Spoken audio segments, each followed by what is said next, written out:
Assalamu alaikum wa rahmatullahi wa barakatuh. Donc, la deuxième partie donc, de cette assise portera sur le document Al-Wajiz fi fiqh sunnati wal kitab al-aziz. Donc, après avoir pris une pause au niveau de Al-Usul al-Thalatha afin de terminer le kitab al-Tahara, le livre de la purification, au niveau de Al-Wajiz. Donc, les semaines passées, on faisait un seul document par séance. Pourtant, le programme initial, c'est de faire les deux documents. Okay? Donc, dans la mesure du possible, on va essayer de couper le temps en deux afin d'avancer des deux côtés. Dans Al-Wajiz, on devait entamer Kitabu As-Salati, le livre portant sur la prière. Okay? Donc, après avoir fait ces ablutions, maintenant, il faudrait engager la prière. Ok? C'est bon? Il nous dit la page 79. Ok? La page 79. As-salatu lughatan. As-salatu lughatan. La prière d'un point de vue de la langue arabe, c'est-à-dire linguistiquement, quand on dit salatun, à quoi on fait allusion? Vous savez que les noms qui sont utilisés dans la législation, ils ont il y a deux, comment on va appeler ça? Il y a deux lectures. Il y a ce qu'on appelle al-haqa'iqu al-lughawiyya et ce qu'on appelle al-haqa'iqu al-shar'iyya. Il y a la définition de la chose d'un point de vue de la lugha et il y a la définition d'un point de vue de la sharia, d'un point de vue de la législation. Okay? Donc, lughatan, au niveau de la... Souvent, les expressions, on aurait pu voir ça au niveau du terme al-iman dans l'autre document, prochainement, Inch'Allah. Souvent, l'expression, quand elle est utilisée dans la langue arabe, ce n'est pas ce à quoi toi tu fais allusion quand tu parles dans la législation. Okay? Donc, quand on dit as-salatu en arabe, parce que le mot existait avant que la prière ne soit révélée au prophète sallallahu alayhi wa sallam. Donc, as-salatu, le mot salatun, lughatan, au niveau de la langue arabe, c'est ad-du'a bi khayrin. C'est le fait d'invoquer le bien, le fait d'implorer le bien. Donc, as-salatu, c'est ad-du'a ou l'invocation. Qala ta'ala, et c'est pour cela qu'Allah subhanahu wa ta'ala dit au prophète sallallahu alayhi wa sallam, quand les gens, c'est-à-dire quand tu prends l'aumône chez les gens, khudh min amwalihim sadaqatan tutahhiruhum biha wa tuzakkihim wa salli alayhim inna salataka sakanun lahum. Allah dit au prophète sallallahu alayhi wa sallam, khudh min amwalihim, de leur argent, profite, comment on dit ça, prélève, ok, prélève de leur argent sadaqatan, l'aumône en parlant de la zakat. Khudh min amwalihim sadaqatan, prends de leur fortune la zakat, prélève donc la zakat dans leur fortune et par cette zakat là tu les purifies. Et Allah dit wa salli alayhim, et pas pris sur eux mais ud'u lahum, wa salli alayhim ay ud'u lahum, et invoque pour eux, prélève la zakat et prie sur eux. Et c'est pour cela que dans certains hadiths, comme Imam al-Tirmidhi le rapporte, vous avez une femme qui est venue donner la zakat et elle a dit au prophète sallallahu alayhi wa sallam, salli alayya ou bien salli ala ahli, c'est-à-dire prie sur moi et ma famille, c'est-à-dire comme Allah te l'a dit, wa salli alayhim, fais-leur des invocations. Vous voyez que wa salli alayhim ici, c'est pas dans le sens de sallallahu alayhi wa sallam forcément. Bien vrai que quand on veut souhaiter le bien, comme cela est rapporté dans la formule du prophète sallallahu alayhi wa sallam, Allahumma salli ala fulanin wa ala ali fulan. Ok? C'est-à-dire dans le sens de oh Allah accorde le bien à un tel et à un tel. C'est pas salli alayhim comme c'est qu'on a dans le cas des hypocrites. Ne prie pas sur eux. C'est-à-dire que vous avez le même harf. C'est le ala. Quand je dis sallaytu ala al-mayyiti, c'est dans le sens de j'ai accompli la prière mortuaire sur le mort.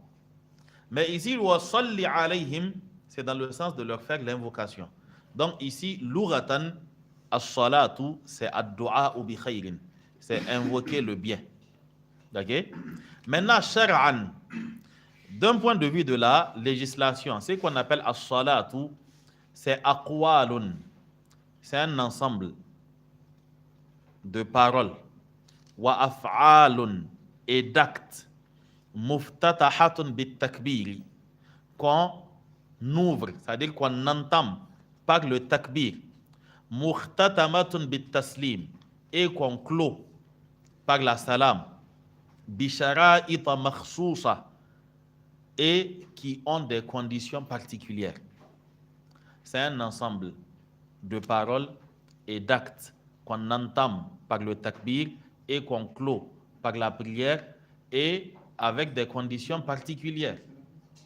Et qu'on clôt par le salam. J'ai dit autre chose, go? Avec des conditions particulières. Donc on clôt par le salam et qui a des conditions particulières. Exemple de conditions particulières, il faut faire face à la qibla. Exemple de conditions, il faut être en ablution. Il faut avoir une certaine partie de son corps couverte. Donc, bishara ita makhsousatin, avec des conditions particulières. Ok? Le Cheikh Ibn Uthaymin, cette définition elle est prise donc de Mughd al-Muhtaj. Le Cheikh Ibn Uthaymin, dans son Asharh al-Mumti', il dit que pour ces genres d'actes, il faut à chaque fois préciser accompli en vue de se décharger d'une obligation et en quête de l'agrément d'Allah subhanahu wa ta'ala. C'est-à-dire qu'il faut aussi mentionner le côté spirituel. C'est-à-dire pour qu'on sente que c'est une obligation, tu es en train de te décharger d'une obligation et que par cette obligation, tu vises aussi une récompense de la part d'Allah subhanahu wa ta'ala. Donc, si on doit joindre ces définitions, on dira que la prière, c'est un ensemble de paroles et d'actes qu'on commence par le takbir et qu'on clôt par le salam avec des conditions particulières qu'on accomplit donc en vue de se rapprocher d'Allah subhanahu wa ta'ala et de s'acquitter de l'obligation dont il nous a chargé. Donc c'est cela la définition de la prière.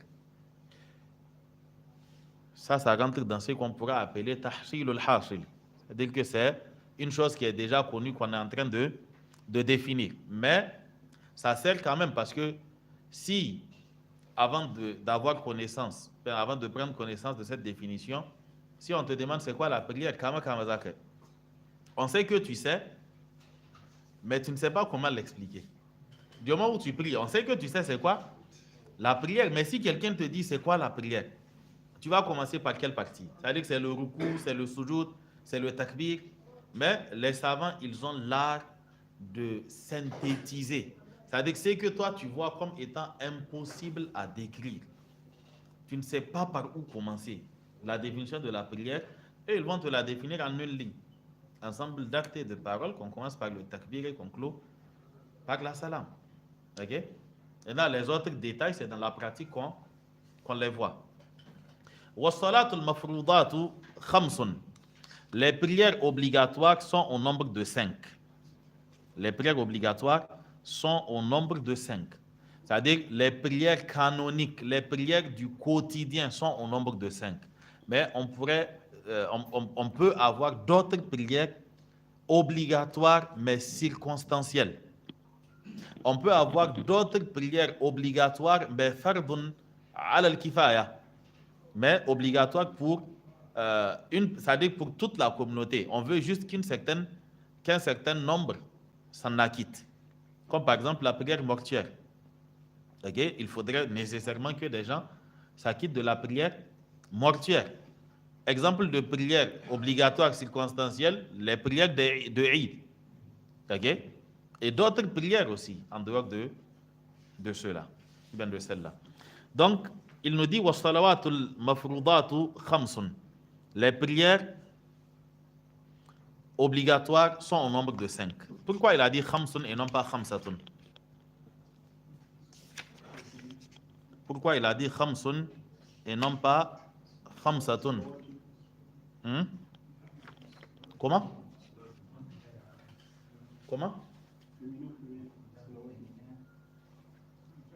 Non, pas jam ghayr aqil. Oubliez la notion de jam ou même. Si je dois enlever le tanwin ou le iwad de khamsun, quel sera le mudafun ilayhi? As-salawat al-mafrudatu khamsu salawatin. C'est parce que le ma'doud qui est mahzouf est mu'annath. Et donc le nombre sera mudhakkar. Salatun est mu'annath. Donc khamsun sera mudhakkar. Donc il dit was-salawat al-mafrudatu khamsun. Les prières obligatoires sont au nombre de 5. Al-dhuhru, wal-asru, wal-maghribu, wal-isha'u, wal-fajru.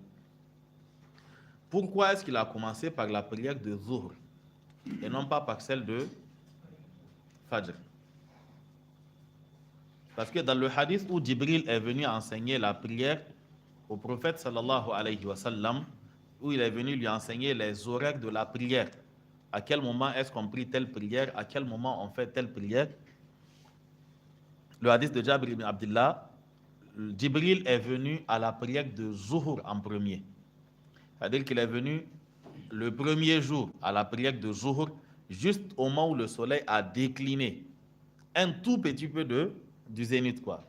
Il a accompli la prière de Zuhur. Ensuite, il a accompli Asr au début de son heure. Ensuite, Maghrib. Ensuite, Isha au début de son heure. Ensuite, Fajr au début de son heure. La seconde fois, quand il est arrivé, il a prié Zuhur, encore la première prière, Zuhur, à la fin de son heure. Asr, quand la chose faisait 2 fois la taille de l'objet, quand l'ombre faisait 2 fois la taille de l'objet. Maghrib, il l'a prié à son heure. Isha, il l'a prié au deuxième, à la fin de la première moitié de la nuit. Il a accompli Fajr, c'est-à-dire un peu après son heure habituelle. Et ensuite, Jibril a dit au prophète sallallahu alayhi wa sallam, ce qu'il y a dans cet intervalle-là représente l'heure de la prière.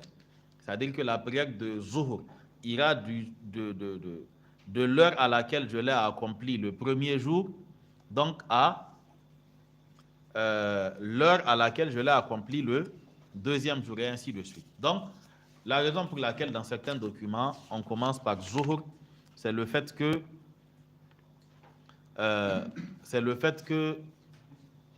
le hadith de Jabir est commencé par la prière de Zuhur.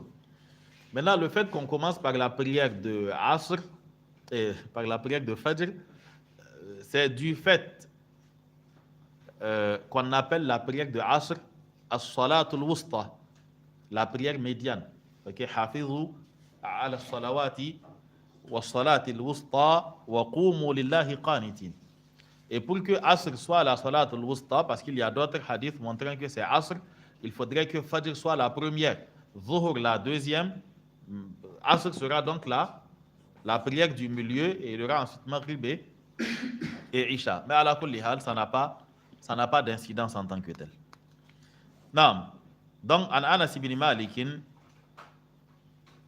radiyallahu anhu qala furidat ala an-nabiy sallallahu alayhi wa sallam as-salawatu laylata usriya bihi 50 ثم نقصت حتى جعلت 5 ثم نودي يا محمد إنه لا يبدل القول لدي وإن لك بهذه الخمس 50. Le hadith est rapporté par Imam al-Bukhari et Muslim, et il a été rapporté de manière résumée par Imam al-Tirmidhi, et c'est la forme résumée qui nous est citée ici. Le hadith de Al-Isra, il est assez long. Et le Cheikh Al-Albani, il a essayé de rassembler les différents hadiths parlant de la chose pour en faire un livre.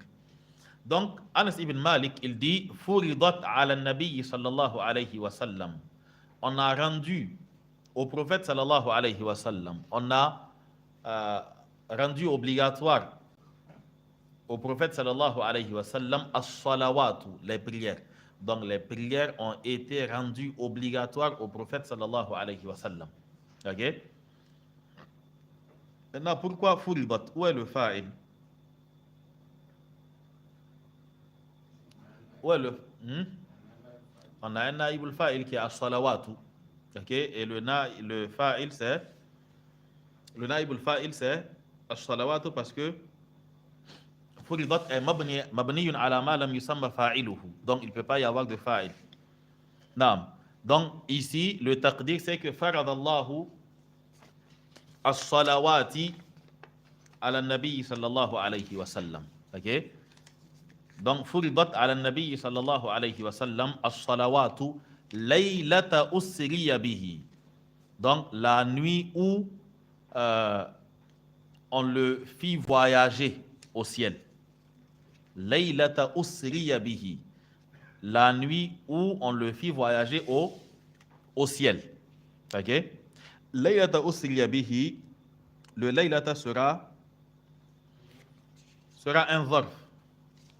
Et le usriya bihi, c'est un cas donc où un fi'il s'avère être le mudafun ilayhi. Comme dans le cas de yawma yanfa'u as-sadiqina sidquhum. Yawma yanfa'u, le yawma est sans son tanwin parce qu'il a un mudafun ilayhi. Donc laylata usriya bihi, le jour où on le fit voyager donc au ciel, al-Isra. La prière a donc été rendue obligatoire khamsina, en 50 prières, c'est-à-dire qu'il y a 50 prières.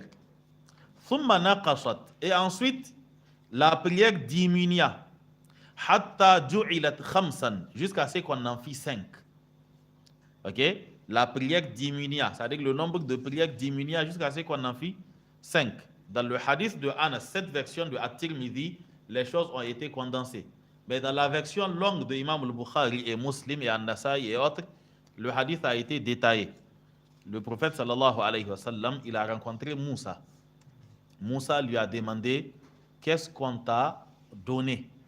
Le prophète sallallahu alayhi wa sallam, il dit 50 prières. Et le prophète sallallahu alayhi wa sallam, Moussa dit au prophète sallallahu alayhi wa sallam, j'ai éprouvé les Banu Israël par moins que ça. Ils ont échoué. Ta communauté ne pourra pas. Demande à Allah de diminuer. Allah a diminué. Moussa lui dit, retourne. Vous savez que les Banu Israël, c'était un peuple assez traumatisant. C'est-à-dire que quand tu as eu affaire à eux, c'est-à-dire que tu ne peux pas ne pas être indifférent. Ils ont mis Moussa alayhi salam dans tous les états possibles. Ok? Ils ont porté atteinte à Moussa dans son honneur. Ils ont porté atteinte au message avec lequel Moussa est venu. Ils ont pris Moussa en raillerie. C'est-à-dire que tout ce que tu peux imaginer qu'on ne fait pas à une autorité, ils l'ont fait à Moussa. Et c'est pour cela qu'Allah subhanahu wa ta'ala nous dit, Ya ayyuhalladhina amanu, ô vous croyants, ne soyez pas, la takunu kalladhina adhaw Moussa, ne soyez pas comme ceux-là qui ont fait du tort à Moussa. Et fabarra'ahu Allahu mimma qalu. Et Allah subhanahu wa ta'ala le lava donc de ce qu'il dit à son sujet. Donc, Moussa, dans tous les cas, alayhi salam, il a demandé au prophète sallallahu alayhi wa sallam de retourner demander qu'Allah lui diminue les prières. Jusqu'à ce qu'ils atteignent 5. Jusqu'à ce qu'elles atteignent 5. Moussa lui a dit encore alayhi salam, retourne demander. Le prophète sallallahu alayhi wa sallam, il dit là vraiment j'ai honte d'aller demander moins que ça. Donc, ça c'est la partie non citée dans cette version-là. Les prières ont donc diminué jusqu'à atteindre 5. Et ensuite, on appela le prophète sallallahu alayhi wa sallam en disant Ya Muhammadu, innahu la yubaddalu al-qawlu ladayya. Allah lui dit Innahu la yubaddalu al-qawlu ladayya. Certes, Innahu la yubaddalu al-qawlu ladayya. Certes, le verdict ne change pas chez moi. Innahu la yubaddalu al-qawlu ladayya. Certes, le verdict ne change pas. Le décret, la décision, la parole dite ne change pas à mon niveau. Wa inna laka bi hadhihi al-khamsi khamsina. Tu auras pour ces 5 prières la récompense de 50. Ok? Donc, inna laka bi hadhihi al-khamsi khamsina. Khamsina ici, c'est le ismu inna qui est mu'akhar. Donc ça sera, si on pouvait mettre un nakira comme mubtada alors que le khabar est un shibhu jumla, on aurait eu wa inna khamsina laka bihadhihil khamsi. Ok? Mais ici, le khabar est un shibhu jumla, donc jar et majrour, et le mubtada étant nakira, l'inversion est obligatoire. Ok? Wa inna laka bihadhihil khamsi khamsina. Et donc tu auras certes pour ces 5 là la récompense de 50. Le hadith est rapporté par Imam al-Bukhari, Muslim et An-Nasa'i, et cette version courte a été rapportée par At-Tirmidhi. Le dernier hadith, et nous allons nous arrêter sur ça. An Talhata ibn Ubaydillah, An Talhata ibn Ubaydillah radiyallahu anhu anna Arabiyan جاء إلى رسول الله صلى الله عليه وسلم ثائر الرأس فقال يا رسول الله أخبرني ما فرض الله علي من الصلاة قال الصلوات الخمس إلا أن تطوع شيئا. Le hadith est rapporté par Imam al-Bukhari, Muslim, Abu Daoud et An-Nasa'i. Talha ibn Ubaydillah, il dit que Anna Arabiyan, un bédouin, Arabiyun, c'est le singulier. Le jam'u, c'est al-a'rabu. Al-a'rabu, c'est ce qu'on appelle ismu jinsin jam'i. C'est un nom pour désigner la catégorie. Les ismu jinsin jam'i, on les reconnaît par le fait que l'unité ou le singulier s'obtient par l'ajout d'un ya ou d'un ta. A'rabun, les bédouins. A'rabiyun, un bédouin. Ok? Comme Arabun, les arabes. Arabiyun, un arabe. Yahoudun, les juifs. Yahoudiyun, un juif. At-tuffahu, la pomme, le fruit du pommier. At-tuffahatu, une pomme physique. Ok? Pourquoi cette précision? Récemment, il y a eu une vidéo qui a circulé, quelqu'un qui dit que même dans le Coran, Allah a dit que les Arabes sont les plus grands mécréants. Ok? Allah a dit Al-A'rabu ashaddu kufran wa nifaqa wa ajdaru alla ya'lamu hududa ma anzala Allahu ala rasuli. Il dit que Allah a dit Al-A'rabu ashaddu kufran wa nifaqa. Je donne sa traduction. Ok? Il dit que Allah a dit que les Arabes sont ceux qui sont les plus forts en mécréance et en hypocrisie. Et ce sont ceux qui sont les mieux placés pour ignorer ce qu'Allah a révélé à son messager. Il était assis, il y avait beaucoup de livres derrière lui.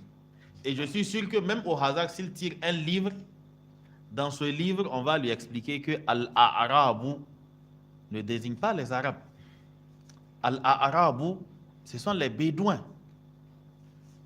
Al-A'rabu, et il n'y a pas un seul arabe qui a. Ça veut dire que ce n'est pas une question de nom. Certains savants ont dit, d'autres. Non, il est le premier à dire que Al-A'rabu signifie les Arabes. Ok? Donc, c'est la preuve qu'il utilise pour dire que même Allah a dit que les Arabes sont. Al-A'rab, ce n'est pas un Bédouin. Quand Allah dit Qalatil A'rabu, ce n'est pas un. Al-Arab ne désigne pas les Arabes. Ok? Ça désigne les Bédouins. Quand Allah dit Qalatil A'rabu amanna, même si c'est le Coran roi Fat, tu prends pour regarder, personne ne va te dire les Arabes ont dit. Les Bédouins ont dit. Ok? Al-A'rabu désigne les villageois, les Bédouins, c'est-à-dire ceux des Arabes qui ne vivent pas en ville. Et cette règle ne s'applique pas seulement aux Bédouins. Cette règle s'applique à toute communauté qui est reculée de la civilisation ou encore de la science. De tout temps, ceux qui sont dans les zones reculées sont les plus ignorants. Ok? Donc, Allah dit Al-A'rabu, parce qu'ils sont à Médine. Allah dit Al-A'rabu ashaddu kufran wa nifaqa. Les Bédouins sont les plus ancrés dans la mécréance et dans l'hypocrisie. Wa ajdaru alla ya'lamu hududa ma anzalallah. Et ce sont ceux qui sont le mieux placés pour ignorer ce qu'Allah a révélé parce qu'ils sont loin. Ok? Et c'est pour cela que dans certains hadiths, le prophète sallallahu alayhi wa sallam, il déconseille d'en faire un principe. C'est-à-dire que tu ne viendras pas en ville te ressourcer, tu es reculé. Ok? Il dit que man sakana al-badiyata jafa, quiconque réside en campagne et il se colle là-bas, le prophète sallallahu alayhi wa sallam, il dit qu'il sera dur de nature. C'est-à-dire qu'il aura des réactions ou bien des comportements assez extrêmes. C'est à Niamey parce que quelqu'un a coupé ta priorité, vos feux se sont touchés, vous sortez, vous bavardez pendant 15 minutes. Vous ne vous frappez pas, vous ne vous laissez pas. Il faut aller au village voir. Ça ne dépasse pas 15 secondes. Ok? Ça veut dire que tu parles, il parle et puis finalement vous. Ok? Mais à Niamey, vous ne vous laissez pas, vous ne vous pardonnez pas et puis vous allez bavarder pendant 15 minutes sans suite. Je n'ai pas dit qu'il faut se frapper. Ok? Mais je vais juste dire qu'il faut voir les situations de la vie réelle pour voir la différence qu'il y a dans les deux comportements. Ok? Vous savez bien que les problèmes d'éleveurs et de cultivateurs, ok, ne peuvent pas exister en ville. C'est-à-dire que personne ne prendra une machette contre l'autre parce que ces moutons sont rentrés, je ne sais pas, dans ton champ. Parce que bon, je le machette, mais qu'est-ce qui va suivre? Ou bien si lui, il me... C'est-à-dire que il y a une certaine retenue. Il y a une certaine retenue. Et il y a pas mal de règles et tu sais que les conséquences seront assez fâcheuses, quoi. Donc, c'est juste pour dire que l'interprétation qu'il a faite du verset dénote en fait, montre tout simplement son ignorance, quoi. Ok? Et ces genres de propos, quand vous entendez quelqu'un les tenir, il est en train de faire l'amalgame entre l'islam et les Arabes. Abu Jahl, il était quoi? Un arabe. C'est-à-dire que oui, l'enveloppe de l'islam, c'est l'arabe. Mais on n'a pas dit que forcément les plus grands musulmans seront des arabes. Mais quand même, quand tu dois parler des arabes, il faut avoir une certaine retenue. Si c'était les pires, Allah ne leur aurait pas confié le message en premier.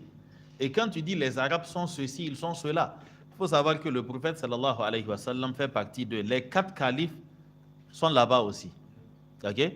Donc, il faudrait avoir de la retenue. Le fait qu'un pays arabe ou le fait que des autorités de certains pays arabes fassent certaines choses ne montre pas que les pays musulmans autres qui ne sont pas arabes ont fait mieux. Ok? C'est-à-dire que devant Allah, on a les mêmes responsabilités. Ce n'est pas parce que des autorités ou peut-être un peuple d'un pays arabe s'est adonné à telle chose qu'il faut penser que comme eux, ils sont arabes, eux, le jour du jugement, ça veut dire que leur compte sera spécial et toi qui n'es pas arabe, bon, voilà, toi, tu n'as pas autant de responsabilités qu'eux. Ce n'est pas ainsi qu'on raisonne. Un dirigeant a fait, des autorités politiques ont fait, ou bien un peuple a fait, c'est une chose. Mais le fait de faire l'amalgame et mettre de côté tous les Arabes, il n'y a pas de doute que c'est assez exagéré. Okay? Donc, cela ne doit en aucun cas faire partie de nos réactions.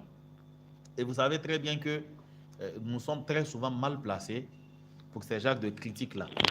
Okay? Le principe nous dit que Man kana baytuhu min zujajatin fala yarmin nasa bil hijara. C'est lui qui a une maison en verre ne doit pas s'amuser à jeter des gens avec des pierres. Ok? C'est-à-dire que tu sais que ta maison est en verre. Tu ne peux pas t'amuser à jeter les gens avec des pierres. Les mosquées de vendredi et autres dans lesquelles vous priez, c'est qui a construit ça? Vous étiez là, vous n'avez pas construit des mosquées, c'est eux qui sont venus vous construire des mosquées. Ils vous ont construit des écoles. Vous n'avez pas été capable, vous, citadins, de faire des puits à vos parents qui sont restés au village. C'est eux qui viennent vous faire des puits. C'est eux qui viennent vous ouvrir des centres. Donc, je pense que qu'il faut un peu de quand même, comme on le dit, quoi. Ok? Non. Donc, assalamu alaikum wa rahmatullah. Est-il conseillé de prier dans une mosquée où l'adhan ne fait pas appel à la prière, où le muezzin ne fait pas appel à la prière? Là, s'il y a mieux, on va ailleurs. Ok? L'adhan n'est pas une obligation dans la prière, mais c'est une obligation pour la prière. C'est pour dire que ça ne touche pas à la validité de la prière, mais il n'y a pas de doute que c'est une erreur que dans une mosquée réglementaire, les gens se retrouvent sans faire l'adhan. Ok? Donc, il faudrait faire la nasiha, il faudrait que l'adhan soit fait. Alaykoum salam wa rahmatullah. En fait, il voulait dire où le muezzin ne fait pas l'adhan. Oui, mais il est muezzin pourquoi? Là, en fait, j'ai déjà vu ces Jacques de cas. J'ai déjà vu ces Jacques de cas. Non, il y a. Là, non, j'explique. Ok, j'explique. Ok, écoutez. Ces Jacques de cas sont assez récurrents. Surtout quand les gens viennent en retard. C'est-à-dire, on prie par exemple à, je ne sais pas, 13h30. Quand les gens viennent et qu'il est déjà 13h30, il y a une discussion qui éclate généralement. Ok? Faudrait-il faire l'adhan ou bien on prie directement? Quelqu'un dira que non, il est déjà l'heure, on n'a qu'à faire la iqama. Ces genres de cas arrivent très souvent. Ok? Mais c'est une erreur naturellement. Donc ça ne se fait pas. Ok? Non. C'est peut-être ouvrir la mosquée et puis. Le muezzin sont. Bien sûr, le muezzin. Oui, en fait, le muezzin, son travail, c'est effectivement faire l'adhan. Mais il arrive souvent qu'il ne fasse pas son travail. Ok? On ne conçoit pas que la personne soit appelée muezzin, qui vient du adhana, et c'est le ismu fa'il mu'adhinun, muezzin, et qu'on dise qu'il ne fasse pas, c'est-à-dire qu'il ne fait pas l'adhan, quoi. Il porte le nom sans jouer le rôle, quoi. C'est une erreur. Ok? Et qu'en est-il de quelqu'un qui oublie un verset dans une sourate lors de la prière et ne s'est rendu compte qu'après le salut final? Si c'est un verset de la Fatiha, la rakat s'annule et il doit reprendre la rakat. Sauf au cas où il s'agit de la dernière rakat, il retournera en arrière. Ok?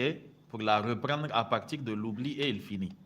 S'il s'agit d'un verset d'une autre sourate que la Fatiha, alors la prière est valide, il n'a pas à la reprendre. Quand il reprendra la rakat manquante, il fera 2 sujoud après le salam. Ok? Assalamu alaikum wa alaykum assalam. Par rapport aux heures prescrites pour les prières, est-ce une raison que parce qu'à 14h30 ou 15h, je suis encore à l'heure de Zuhr, je me permets de prier à ces heures comme dans certaines mosquées pour le premier cas ou chez nos sœurs pour le second cas? L'heure ne révèle rien en réalité. C'est-à-dire que 14h30 ou 15h, ça ne signifie rien. Il faudrait voir est-ce que la personne est dans l'intervalle. Il faudrait voir est-ce que la personne est dans l'intervalle. Et il faudrait aussi vérifier à quelle période nous sommes.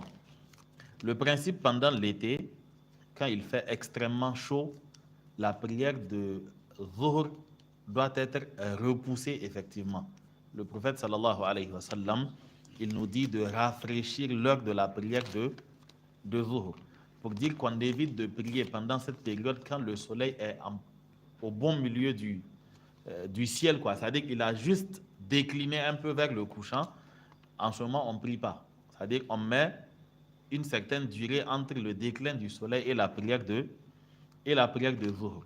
Maintenant, ça coïncidera avec 13h30, avec 14h ou 14h30, c'est pas ça l'important. Ok? L'important, c'est la position du soleil. Maintenant, ou 15h, tout ça, ça ne révèle rien en réalité. Dans tous les cas, pour un homme, la meilleure heure de prière, c'est l'heure à laquelle on le fait à la mosquée. Ok? C'est-à-dire à supposer, prenons par exemple le cas de la prière de Isha. La meilleure heure de la prière de Isha, c'est à la fin de la première moitié. C'est-à-dire aux alentours de 23h40, 23h45, minuit, selon les périodes, quoi, ça ne sera pas la même chose. Mais si tu es dans ton quartier, la mosquée prie à 20h, la meilleure heure de prière pour toi, c'est 20h.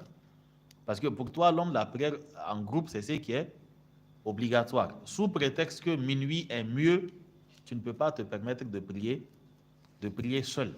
Okay? Si on prie à 14 heures pour la raison avancée, alors il n'y a pas de problème à prier à 14 heures. Si bien sûr, ceux qui prient correctement prient à 14 heures.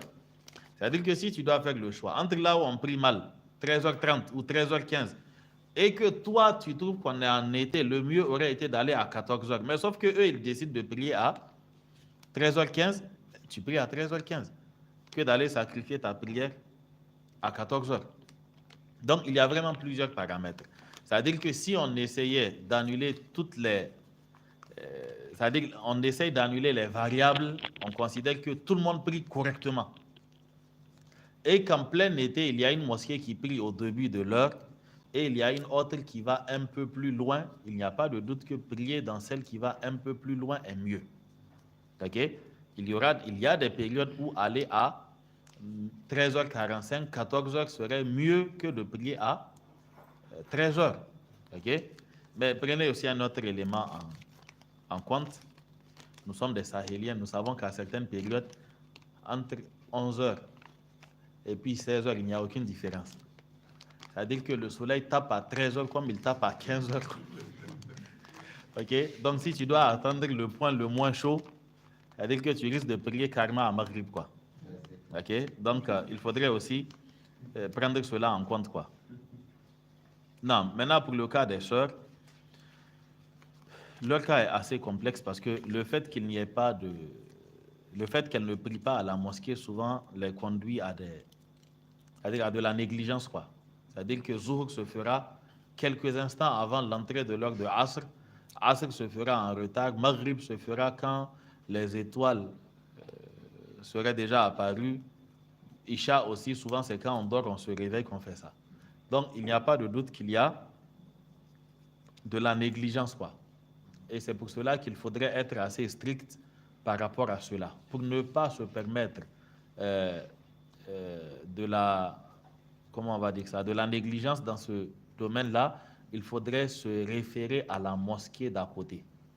Dès que la mosquée fait l'adhan, que la sœur se dise qu'elle est concernée par l'adhan là, qu'elle fasse ses ablutions et qu'elle prie en ce moment. Ok? Et de même pour la prière de Asr, pour la prière de Maghrib et pour la prière de Isha. C'est la seule solution pour éviter le désordre, quoi. Okay. On a goûté aussi un peu à ça pendant le confinement. Quand tu étais ton imam et puis tu devais fixer toi-même tes heures, quoi. C'était assez compliqué de prier aux heures normales, quoi. Ok? Non. Pour les questions, je pense qu'on va arrêter. Je pense avoir répondu à...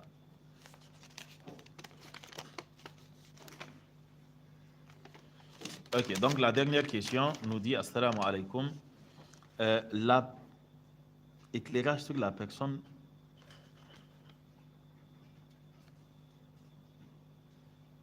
Je ne comprends pas. Ok. Assalamu alaikum wa alaikum assalam. Éclairage sur la prière d'une personne qui se trouve dans une situation de voyage par vol pendant plusieurs heures. Jazakumullahu khayra. Ok. Le principe, quand on voyage, selon le moyen de locomotion, on prie exactement comme on prie quand on est sur la terre ferme. Quand on ne peut pas, parce qu'on craint de tomber, ok, et il s'agit de quelque chose de réel, il y a risque de tomber, alors on prie assis. Si on peut faire face à la qibla, l'obligation est de faire face à la qibla. Si on ne le peut pas, alors on s'oriente tel qu'on peut. Ok?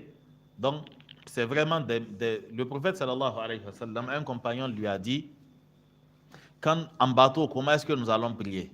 Le prophète sallallahu alayhi wa sallam, il lui dit, prie debout, à moins que tu ne crains la noyade. Parce que vous voyez, sur les pirogues, les mouvements sont assez...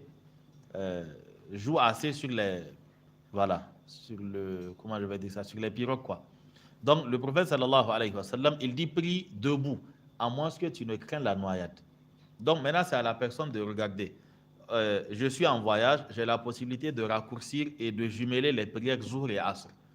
On a quitté tel point à telle heure. Il m'est possible d'arriver à tel endroit avant la fin de l'heure de Asr, que de prier dans une position discutable dans l'avion alors que j'attends mon arrivée à destination avant la fin de l'heure de Asr et je fais mon Zuhr et mon Asr. La même chose pour Maghrib et Isha. Ok? Et pour Fajr, ça, on ne peut pas attendre.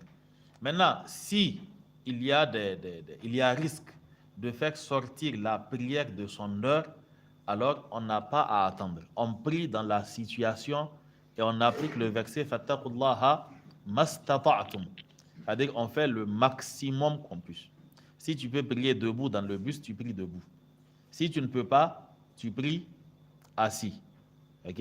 Tu fais face à la qibla si tu peux. Si tu ne peux pas, tu pries comme tu es assis. Et je précise que dans ce chapitre, les yeux des gens n'interviennent pas. C'est-à-dire que le facteur de si je prie, on va me regarder. Ça ne fait pas partie des excuses qui vont te permettre de retarder la prière jusqu'à la fin de son heure.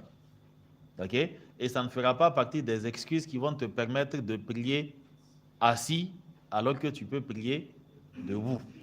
Ok? Donc ça ne fait pas partie des paramètres. Si tu peux aller derrière, il faut aller. Si nécessaire, tu prends première classe.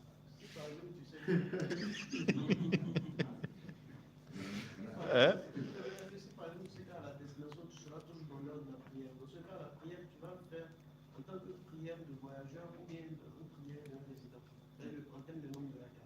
Bon, moi, j'ai pris le sens de tu vas en voyage, pas tu rentres à la maison. Oui. Tu fais ta prière de voyageur, tu es encore voyageur. Oui, bien sûr. Tu as encore ton titre de voyageur. Tu es rentré chez toi.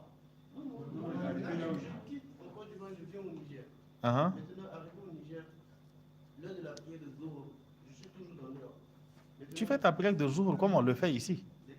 Bien sûr. Parce que tu es rentré, Zuhr est arrivé, tu fais Zuhr. Okay? Ça veut dire que tu es encore dans l'heure de Zuhr et probablement que certaines mosquées peut-être n'ont même pas fini de prier. Tu fais ta prière de Zuhr normalement.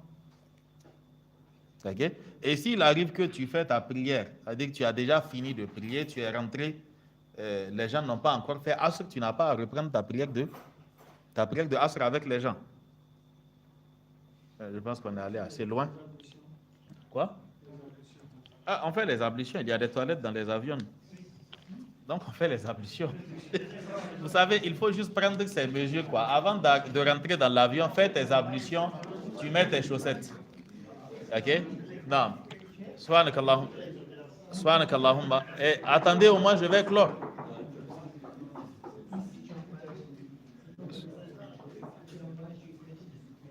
Subhanakallahumma wa bihamdik. Ashhadu an la ilaha illa ant.